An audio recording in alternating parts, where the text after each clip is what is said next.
inaziba milango ya fursa. Lakini pia hupunguza fedha.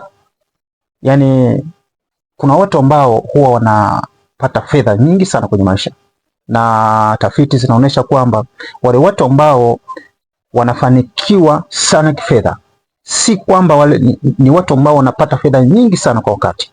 Ni watu ambao wakati mwingine wanapata fedha ndogo sana kuliko watu wengine, lakini wanakuwa na mikakati ambayo inawafanya wafanikiwe zaidi kwenye engo ya fedha. Lakini pia fikra huwa inavuta fedha.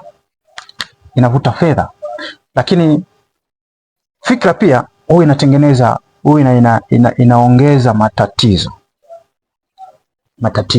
Sasa kwenye matatizo hapa lazima uelewe, tatizo linategemea pia na fikra zako. Tatizo likiwa kubwa sio shida, lakini tatizo linapokutana na fikra hasi au fikra finyu, huwa linatengeneza utumwa wa muda mrefu.